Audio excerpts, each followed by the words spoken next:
चार आँखों का खेल मेरी नज़र में दुनिया का सबसे रोमांचक व खूबसूरत खेल है। कम से कम शुरू में तो ऐसा ही लगता है। इस खेल की सबसे अच्छी बात यही है कि जो चार आँखें ये खेल खेलती हैं, इस खेल के बारे में बस उन्हीं को पता होता है। उनके आसपास रहने वालों को इस खेल का अंदाज़ा भी नहीं हो पाता है। मैं भी इस खेल में लगभग 1 साल पहले शामिल हुई थी। यहाँ मुंबई में जुलाई में बारिश का मौसम था। सोसाइटी के गार्डन के ट्रैक पर फिसलने का डर था। वैसे मुझे बाहर सड़कों पर सैर करना अच्छा नहीं लगता। ट्रैफिक, स्कूल, बसों के हॉर्न का शोर, भीड़-भाड़ से दूर मुझे अपनी सोसाइटी के शांत गार्डन में सैर करना ही अच्छा लगता। हाँ, तो बारिश के ही एक दिन मैं घर से 20 मिनट की दूर एक बड़े गार्डन में सैर के लिए जा रही थी। वहीं सड़क पर अपने बेटे को साइकिल चलाना सिखा रहा था। हम दोनों ने अचानक एक दूसरे को देखा। पहली बार आंखों से आंखें मिलते ही जो होना था हो चुका था। वह शायद आंखों का ही दोष है। किसी की आंखों से किसी की आंखें मिल जाएं तो फिर उसका कोई इलाज नहीं रहता। शायद इसी का नाम चार आंखों का खेल है। हाँ, तो जब हम दोनों ने एक दूसरे को देखा तो कुछ हुआ। क्या यह बताना, उस पल का वर्णन करना, उस एहसासों को शब्द का रूप देना मुश्किल है। हाँ, इतना याद रहा कि उस पूरा दिन में चहकती रही। ना घर आते हुए बसों के हॉर्न बुरे लग रहे थे, न सड़क पर कुछ शोर सुनाई दे रहा था। सुबह के 7 बजे मैं हवा में उड़ती चहकती घर लौट आई थी। मेरे पति निखिल 9 बजे ऑफिस निकलते हैं। 22 वर्षीय बेटी कोमल कॉलेज के लिए 8 बजे निकलती है। मैं रोज़ की तरह कोमल को आवाज़ देकर किचन संभालने में व्यस्त हो गई। दोनों के जाने के बाद मैं दिन भर एक अलग ही उत्साह में घिरी रही। अगले दिन भी मैं सैर के लिए फिर बाहर ही गई। वह फिर उसी जगह अपने बेटे को साइकिल सिखा रहा था। हमारी आंखें फिर मिलीं। तन मन एक पलक से भरते चले गए। फिर अगले 3-4 दिन मेरे सामने यह स्पष्ट हो गया कि उसे भी मेरा इंतज़ार रहता है। वह बार बार मुड़कर उसी तरफ देखता है जहाँ से मैं उस रोड पर आती हूँ। मैंने उसे दूर से ही बार बार देखते देख लिया था। चार आंखों का खेल बहुत ही खूबसूरती से शुरू हो गया था। दोनों खिलाड़ी शायद हर सुबह बेचैनी से इंतज़ार करने लगे थे। मैं संडे को सैर पर कभी नहीं जाती थी, ब्रेक लेती थी, पर अब मैं संडे को भी जाने लगी। तो निखिल ने टोका, अरे संध्या कहाँ? सैर पर, मैंने कहा। पर आज तो संडे है, आँख खुल गई है तो चली ही जाती हूँ, तुम आराम करो, मैं अभी आई। कहे मैं तेज कदमों से भागी सी उस रोड पर चली जा रही थी। देखा, आज उसका बेटा नहीं था। सोचा संडे है, सो रहा होगा। आज वह अपनी पत्नी के साथ सैर कर रहा था। मैंने गौर से उसकी पत्नी को देखा। मुझे वह अच्छी लगी, काफ़ी सुंदर व स्मार्ट थी। उसने मुझे देखा, पत्नी की नज़रें बचाकर आज पहली बार वह मुस्कुरा भी दिया। तो मुझे लगा संडे को आना जैसे सार्थक हो गया। अब कुछ तो ज़रूर था हम दोनों के बीच जिसने मुझे काफ़ी बदल दिया था। सुबह के इंतज़ार में पूरा दिन शाम रात बिताने लगी थी। 10 दिन में ही कितना बदल गई थी। पूरा दिन यह एहसास कि रोज़ सुबह इस उम्र में भी कोई आपका इंतज़ार कर रहा होगा, इतना ही बहुत है रोमांचित होने के लिए। धीरे धीरे 1 महीना बीत गया। इस खेल के दोनों खिलाड़ी मुंह से कभी एक शब्द नहीं बोले थे। आंखें ही पूछती थीं, आंखें ही जवाब देती थीं। एक दिन निखिल ने पूछा, आजकल सोसाइटी के गार्डन नहीं जा रही हो? नहीं, फिसलने का डर रहता है। पर तुम्हें तो सैर के समय बाहर का शोर अच्छा नहीं लगता? हाँ, पर अब ठीक लग रहा है।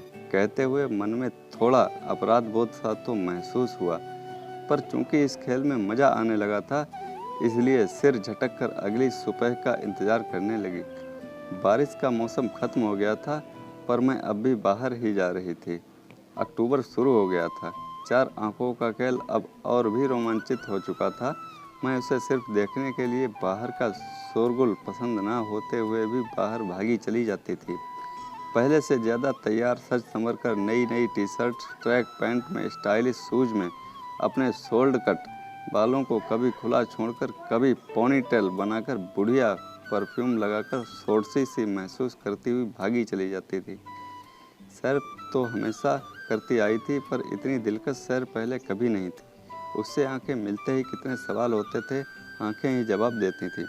कभी छुट्टी वाले दिन देर से जाने पर, कभी अस्वस्थता होने के कारण नागा होता था, तो उसकी आंखें एक शिकायत करती थीं, जिसका जवाब मैं आंखों में ही मुस्कुराकर दे देती थी। कभी वह नहीं देखता था तो मैं उसे घूरती थी, वह भी मुस्कुरा देता था। फिर अजीब सा खेल था, बात करने की ज़रूरत नहीं थी। सुबह से देखने के बाद एक जादुई एहसास से घिरी रहती थी। मैं दिन भर न किसी बात पर गुस्सा आता था, न किसी बात से चिढ़ होती थी। शांत खुश मुस्कुराते हुए अपने घर के काम निपटाती रहती थी। निखिल हैरान थे।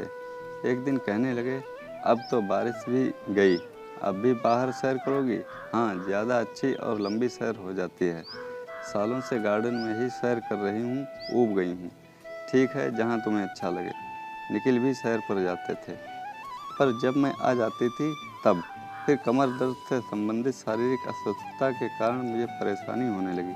सुबह 20 मिनट जाना, 20 मिनट आना, फिर आते ही नाश्ता, दोनों के टिफ़िन मेरी परेशानी बढ़ा रहे थे। पहले मैं आधे घंटे भर में आ जाती थी। डॉक्टर ने कुछ दिन सैर करने का समय कम करने के लिए कहा, तो मैं बेचैन हो गई। मेरे तो रात दिन आजकल उसे सुबह देखने से ही जुड़े थे। उसे देखने का मतलब था सुबह उठकर 20 मिनट चलकर जाना, 20 मिनट आना, 40 मिनट तो लगने ही थे। अपनी अस्वस्थता से मैं थकने लगी थी।